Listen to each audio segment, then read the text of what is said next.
ओम नमः शिवाय, शिवजी सदा सहाय।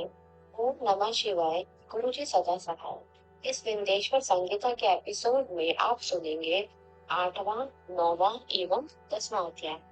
इसमें हम सुनेंगे ब्रह्मा का अभिमान भंग, लिंग पूजन का महत्व एवं प्रणव एवं पंचाक्षर मंत्र का महत्व। तो चलिए फिर हम शुरू करते हैं।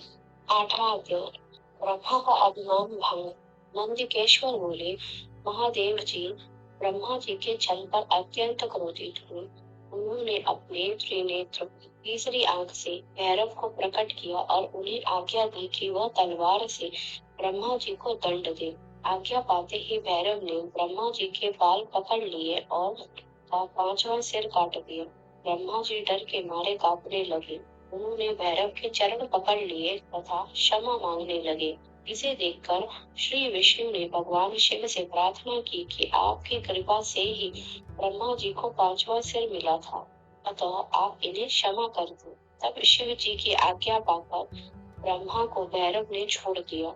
शिव जी ने कहा, तुमने प्रतिष्ठा और ईश्वरत्व को दिखाने के लिए छल किया, इसलिए मैं तुम्हें शाप देता हूँ कि तुम सत्कार, स्थान और उत्सव से विहीन रहोगे। ब्रह्मा जी को अपनी गलती का पछतावा हो चुका था। उन्होंने भगवान शिव के चरण पकड़कर क्षमा मांगी और निवेदन किया कि वे उनका पांचवा सिर पुनः प्रदान करें। महादेव जी ने कहा, जगत की स्थिति को बिगड़ने से बचाने के लिए पापी को दंड देना अवश्य चाहिए, ताकि लोक मर्यादा बनी रहे। मैं तुम्हें वरदान देता हूँ कि तुम गणों के आचार्य कहलाओगे और तुम्हारे बिना यज्ञ पूर्ण न होंगे। फिर उन्होंने केतकी के पुष्प से कहा, अरे दुष्ट केतकी पुष्प, अब तुम मेरी पूजा के अयोग्य रहोगे। तब केतकी पुष्प बहुत दुखी हुआ और उनके चरणों में गिरकर माफी मांगने लगा। तब महादेव जी ने कहा, मेरा वचन तो झूठा नहीं हो सकता, इसलिए तुम मेरे भक्तों के योग्य होगा। इस प्रकार तेरा जन्म सफल हो जाएगा। इस तरह 8वां अध्याय समाप्त। 9वां अध्याय, लिंग पूजन का महत्व। नंदिकेश्वर कहते हैं, ब्रह्मा और विष्णु भगवान शिव को प्रणाम कर चुपचाप उनके दाएं बाएं भाग में खड़े हो गए। उन्होंने पूजनीय महादेव जी को श्रेष्ठ आसन पर बिठाकर पवित्र वस्तुओं से उनका पूजन किया। दीर्घ काल तक स्थिर रहने वाली वस्तुओं को पुष्प वस्तु तथा अल्पकाल तक टिकने वाली वस्तुओं को प्राकृत वस्तु कहते हैं। हार, मुकुट, केयूर, किरीट, मणिमय कुंडल, यज्ञोपवीत, उत्तरीय वस्त्र, पुष्पमाला, रेशमी वस्त्र, हार, मुद्रिका, पुष्प, तांबुल, कपूर, चंदन एवं अग्रों का अनलेप, धूप, दीप, श्वेत छत्र, व्यंजन, ध्वजा, चंगर तथा अनेक दिव्य उपहारों द्वारा, जिनका वैभव वाणी और मन की पहुंच से परे थे, जो केवल परमात्मा के योग्य थे, उसे ब्रह्मा और विष्णु ने अपने स्वामी माहेश्वर का पूजन किया। इससे प्रसन्न होकर भगवान शिव ने दोनों देवताओं से मुस्कुराकर कहा, तो आज तुम्हारे द्वारा की गई पूजा से मैं बहुत प्रसन्न हूँ। इसी कारण यह दिन परम पवित्र और महान होगा। यह तिथि शिवरात्रि के नाम से प्रसिद्ध होगी तथा मुझे परम प्रिय होगी। इस दिन जो मनुष्य मेरे लिए अर्थात निराकार रूप की या मेरी मूर्ति अर्थात साकार रूप की दिन रात निराहार रहकर अपनी भक्ति शक्ति से अनुसार निश्चल भाव से यथोचित पूजा करेगा, वह मेरा परम प्रिय भक्त होगा। पूरे वर्ष निरंतर मेरी पूजा करने पर जो फल मिलता है, वह फल शिवरात्रि को मेरा पूजन करके मनुष्य तत्काल प्राप्त कर लेता है। जैसे पूर्ण चंद्रमा का उदय समुद्र की वृद्धि का अवसर है, इसी प्रकार शिवरात्रि की तिथि मेरे धर्म की वृद्धि का समय है। इस तिथि को मेरी स्थापना का मंगलमय उत्सव होना चाहिए। मैं मार्गशीर्ष मास में आर्द्र नक्षत्र से युक्त पूर्णमासी या प्रतिपदा को ज्योतिर्मय स्तंभ के रूप में प्रकट हुआ था। इस दिन जो भी मनुष्य पार्वती सहित मेरा दर्शन करता है अथवा मेरी मूर्ति या लिंग की झांकी निकालता है, वह मेरे लिए कार्तिकेय से भी अधिक प्रिय है। इस शुभ दिन मेरे दर्शन मात्र से पूरा फल प्राप्त होता है। यदि दर्शन के साथ मेरा पूजन भी किया जाए तो इतना अधिक फल प्राप्त होगा कि वाणी द्वारा उसका वर्णन किया नहीं जा सकता। लिंग रूप में प्रकट होकर मैं बहुत बड़ा हो गया था, अतः लिंग के कारण यह भूतल लिंग स्थान के नाम से प्रसिद्ध हुआ। जगत के लोग इसका दर्शन और पूजन कर सके, इसके लिए यह अनादि और अनंत ज्योति स्तंभ अथवा ज्योतिर्मय लिंग अत्यंत छोटा हो जाए। यह लिंग सब प्रकार के भोग सुलभ कराने वाला तथा भोग और मोक्ष का एकमात्र साधन है। इसका दर्शन, स्पर्श और ध्यान प्राणियों को जन्म और मृत्यु के कष्ट से छुड़ाने वाला है। शिवलिंग के यहाँ प्रकट होने के कारण यह स्थान अरुणाचल नाम से प्रसिद्ध होगा तथा यहाँ बड़े बड़े तीर्थ प्रकट होंगे। इस स्थान पर रहने या मरने से जीवों को मोक्ष प्राप्त होगा।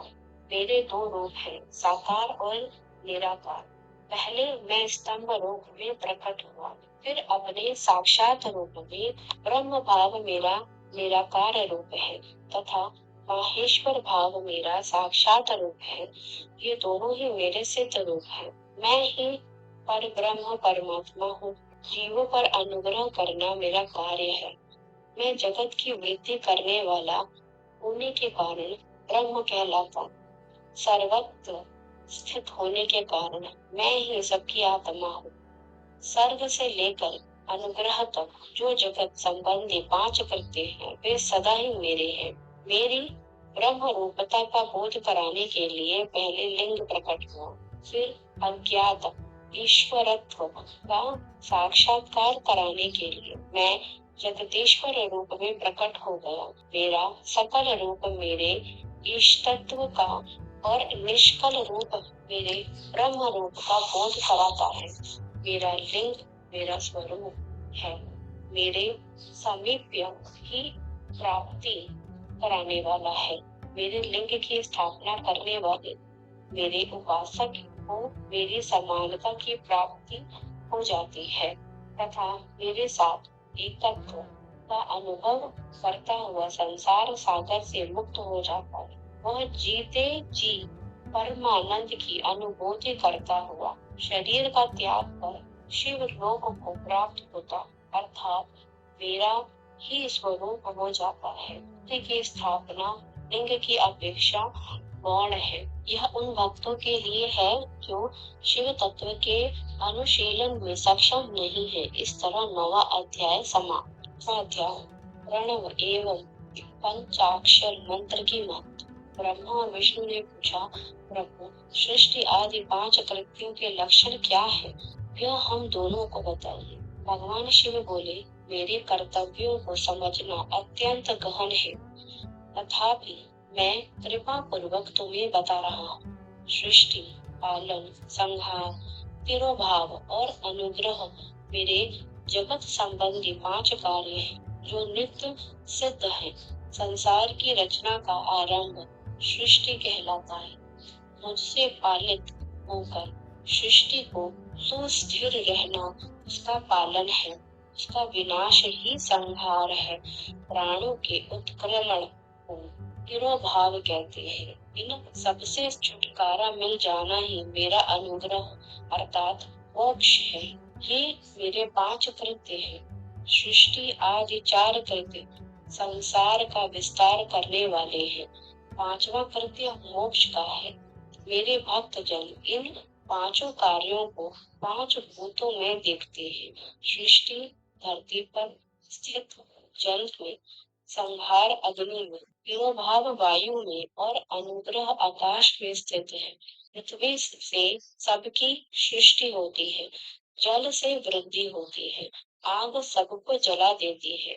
वायु एक स्थान से दूसरे स्थान पर ले जाती है और आकाश सबको अनुग्रहित करता है। इन पांचों कृत्यों का भार वहन करने के लिए ही मेरे 5 मुख हैं।